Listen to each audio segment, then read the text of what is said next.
In the previous video, I talked about game development and game engines, but that was a quick introduction. Here we will have a deeper look into game engines, mostly focusing on their advantages. Just as a note, I'm only going to cover Unity, Unreal, and Godot because those are the most used game engines with both indie and AAA developers. So without further ado, let's start. First, we have Unity, the most used game engine by indie developers. It has been used for creating games like Escape from Tarkov, Hollow Knight, Tunic, just to name a few, because there are a lot of games. But now let's talk about the advantages of Unity.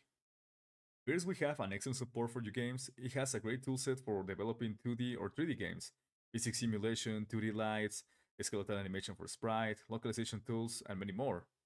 Second is the documentation. The documentation is a really important aspect of any type of software, and for developers, it's crucial to have a well documented API or software.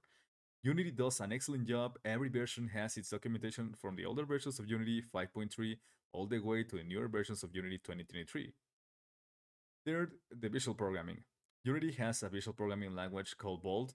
Originally, it was a tool that you could buy in the asset store. Later, Unity bought the asset and now is part of the engine. There are more options that you can buy through the asset store. There is Playmaker that was used to make Hollow Knight. There is No Canvas and Flow Canvas, also Behavior Designer, but that asset is more focused on AI and behavior trees than state machines. Anyway, you have a lot of choices for visual programming. Next is the asset store. It's really useful because it offers tools, 3D models, shaders, music, and many more assets that can help you speed up the development of your game. This takes us to the next point, that is modularity. You can create tools if you need them, or buy tools from the asset store, adding a lot of functionality and making the development of your game a lot more easy. Now, the downside of Unity is the cost. Unity has a free tier license, but it has a limit based on your revenue, which is 100,000 US dollars. After that, you need to change to the Unity Plus license, which also has a limit, but now this time is around 200,000 US dollars. And then you need to change to Unity Pro, which is more expensive. But enough of Unity, let's go to Unreal Engine. Unreal Engine, the AAA game engine. It is used by indie and AAA studios. Many popular games have been created with Unreal Engine, like Gears of War, Fortnite, The Squad, and many more games. Now let's go to its advantages. Excellent support for 2D games. Unreal Engine was built for developing first or third person shooters, and it does a really good job. You have all the necessary tools for creating those types of games. Next, we have visual programming support. Unreal Engine have blueprints. That is its node-based programming language. It can be really useful for creating prototypes. And speaking of tools, Unreal offers some amazing tools that are not available in any other game engine, like Lumen for global illumination, Nanite, MetaHumans for realistic characters, and the material library for megascans. These take us to the next point. It is a really powerful engine thanks to all the tools that the engine have. You can make realistic looking games, open worlds, and speed up the development with tools like MetaHumans, Megascans, or Nanite. Also, its license is really appealing. There is a 5% royalty revenue when launching your game. The downside of Unreal Engine first is 2D support. There is 2D support from Unreal Engine 4, but it is incomplete and they halted the development for it. However, from Unreal Engine 5, technically there is 2D support, but it looks like a legacy thing. They removed the 2D template and the documentation is a copy-paste from the Unreal Engine 4 documentation. And maybe it's going to be removed in a later version of the engine. Second, the documentation is not at the same level as Unity. It is only available for the 3 latest versions of the game engine, which can affect people using a slightly older version of it. This actually has given me some problems in the past. Now let's go to Godot. Godot, or however it's pronounced, the free open source game engine.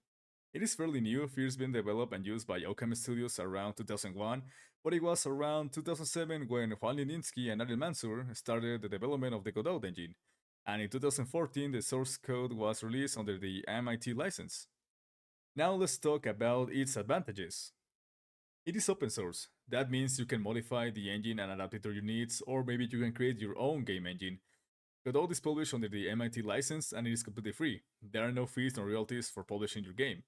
Second, it has support for 2D and 3D games, and the tools that Godot offers are similar to Unity's toolset. You have 2D lights, skeletal animation for sprites, sprite atlases, tile maps, and many more tools.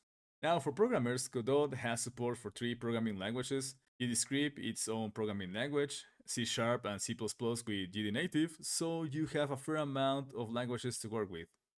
Now, for the documentation, Godot does outstanding work. The documentation is available for almost every single version of the engine, and the language is not going to be a problem. Everything is available in 15 different languages. Finally, Godot is pretty much perfect for new developers. It is free, its script is easy to learn, and it can be used in pretty much any OS. Now let's go to the downside of Godot. And the first one is the lack of console support. That may change in the future with the Waiting for Games company, but in the meantime, they have information regarding console export through providers. Next, Godot doesn't have a visual programming language. It has one in the current 3.x version, but they are going to remove it in later versions of the engine. The good news is that maybe someday they are going to bring it back if enough people ask, or maybe someone outside of Godot can bring it back because, well, it is open source, and that's one of the benefits of being open source. Now that we have seen these three engines, their features and downsides, you can have a better understanding of the most known and used game engines. So we can take another look to the same question that every developer has: which game engine should I use? Well, there is no straight answer. There are a lot of things to take into account, like personal preference, type of game, and scope of the project. If you want to get a job in the game development industry, I highly suggest learning and using Unity or Unreal Engine, because those are the engines that are commonly used. Unity is widely used for mobile games. Call of Duty Mobile, Cuphead, and Escape from Tarkov were developed with Unity. And Unreal Engine is used by AAA studios for developing their games, like Stalker 2, Stray, and even CD Projekt Red is using it for the new Witcher 4 and the Witcher remake.